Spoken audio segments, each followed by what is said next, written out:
May instant trabaho raw sa bansang Palau at ang processing fee 2,000 piso lang. Kering-keri o luging-lugi. Ang buhay raw para sa ilan parang larong survivor lang. Pautakan, pagalingan at patatagan. Matira, matibay. At ang sino mang bumigay sa mga hamon, isang malaking loser. Ang magkakapitbahay na sina Melanie, Rosaline at Eduardo, never say die raw ang motto.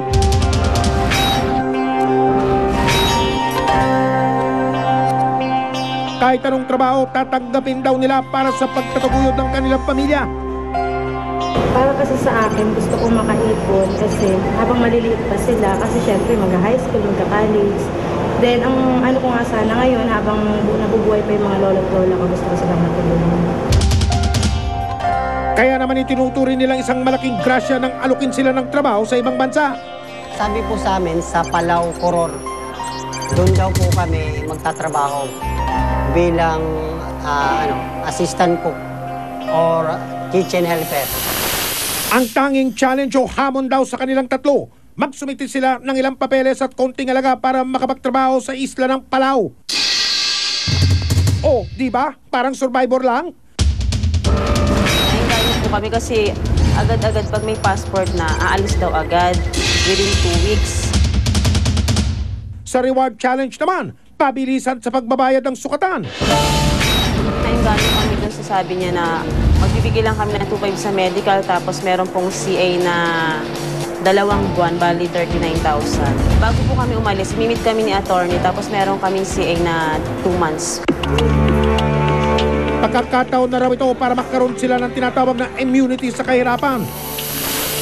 Kaya naman nakipag-alyansa pa sila sa ibang kakilala.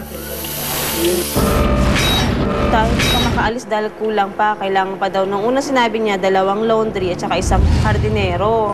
E di naghanap po ako yung kasamahan kong galing Saudi. Isa sa naingganyong sumama sa kanila ang tatawagan nating si Billy na nagpatago ng kanyang tunay na pagkakakilanlan. Gusto raw niyang mangibang bayan lalo na't malaki raw ang tinatawag na reward money sa papasukan niyang trabaho. Pero dahil gipit daw siya noon sa pera, pati personal na gamit pinatos daw ng recruiter nila. Una nag-usap-usap na kami. Sabi niya, hiningi na niya sa akin yung aking resume sa passport. Pero wala pa akong dalang cash noon. Sabi ko, ma'am, wala pa po akong cash, wala pa akong pampamedical. Pay now, fly later ang strategy. Matamis daw ang dila ng nakaharap nilang recruiter.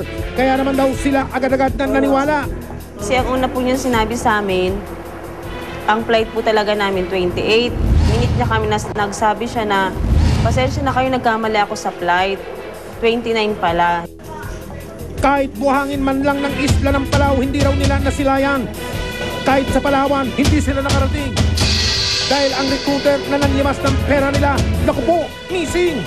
Naku, naloko na. Nagtataka na kami kasi pwede niya agad i-book, di ba po, kapag kayong i-book may bayad. Sinag po ng kaibigan ko dun sa airlines na sinabi niya, hindi naman po kami nakabook. Kaya ang malatribo ng mga biktima tumulog na sa tanggapan ng National Bureau of Investigation o NBI. Sa tanggapan ng Reaction, Arrest and Interdiction Division o RAID, isa-isang naghain ng reklamo ang mga aplikante. Sa paunang investigasyon ng mga tiga-NBI, lumalabas na marami na raw palang nautakan ang inireklamong recruiter na si Evangeline Olea.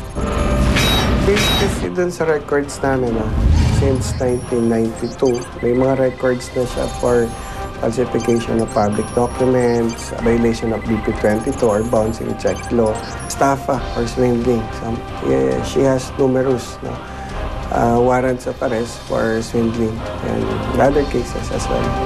Naloko na! Ang pangakong trabaho sa ibang bansa, modus lang pala. Kaya malabo raw silang may padala sa isla ng Palau o kahit nasa Palawan pa. Kasi the same way, niloloko kasi niya yung mga tao. So, she's defrauding yung mga tao para mag-part ng pera. Ayon naman sa Philippine Overseas Employment Administration o POEA, walang lisensya si Evangeline Olea para mag-recruit ng mga trabahador sa ibang bansa. Sa kuha namin, hindi siya allowed. Dahil sa wala na siyang authority na mag-recruit, lalong wala siyang authority na mangolekta ng yung sinasabi niya na placement fee. At wala din siyang authority na kunin yung passport ng mga aplikante for overseas employment. It's a simple and rapid operation. Dahil marami raw makipaglaro, makipagtransaksyon ang inireklamong recruiter, isang entrapment operation ang ikinasa ng mga operatiba. Layo nitong ma-vote out si Evangeline sa listahan ng mga umano'y illegal recruiter na nambibiktima ng kanyang kapwa. Ang paggaganapan ng Tribal Council meeting sa food court ng isang mall. Yung si Ma'am may pangako sa amin. Kapag nagbigay kami ng 2,500, antimano raw, makakaalis kami agad. Papuntang pa daw. Pagdating sa tagpuan, kagad na pumesto ang mga operatiba ng NBI. Habang sa isang sulok, nagsimula na ang pagpupulong. Kahapon po, nagbigay kami ng pera. Tapos, hinihingan po namin siya ng resibo, wala po siyang nagbigay. So, ang ginawa ko po, pinigil po siya ng papel. And then, doon ko na lang po siya pinapirman. At para makumbinsi ang mga operatiba, ang isa sa kanila sumalang na rin sa Endurance Challenge.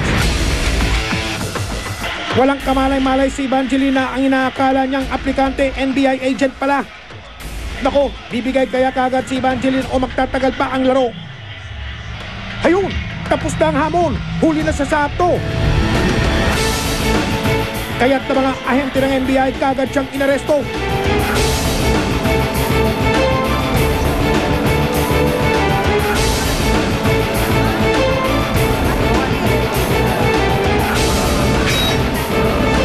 Possible we use undercover agents para tahimik lang sa walang commotion. So to see to it that walang masaktan.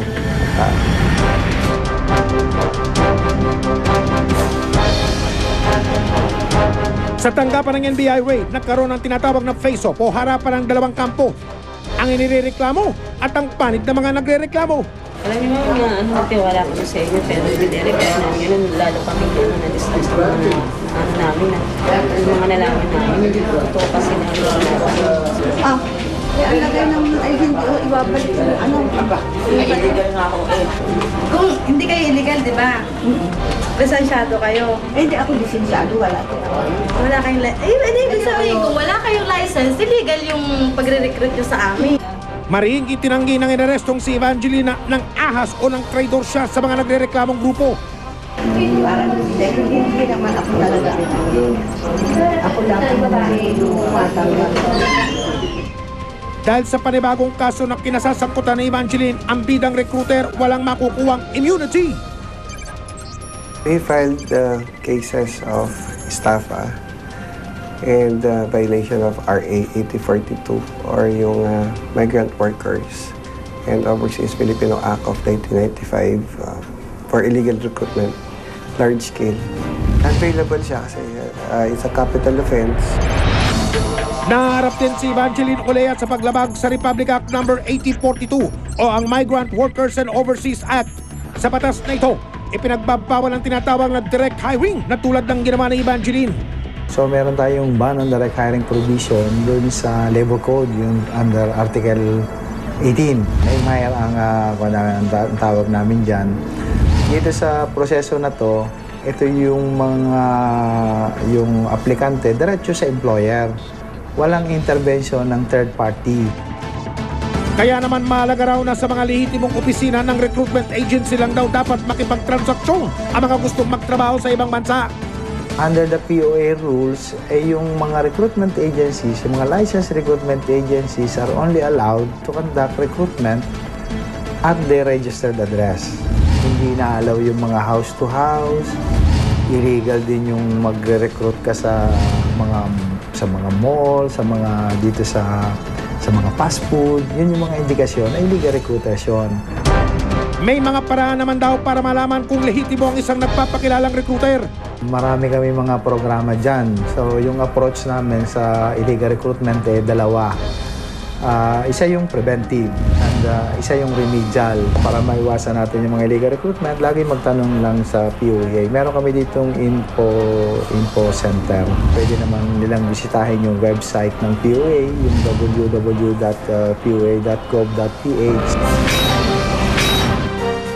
Sa laro ng buhay, mas nagtatagal sa laban ang mga may diskarte. Pero kung pandalamang naman ang gagawing strategy, tiyak na may mas mabigat na penalty. Hanggat may namalya, hanggat may naapi, patuloy tayong umaksyon. Kaya makipagtulungan po kayo sa investigador, ang mga abusado at ang mga maloloko. Huwag natin tatantanan. Hanggang sa muli, ako po ang iyong kapuso Mike Enriquez at ito ang investigador.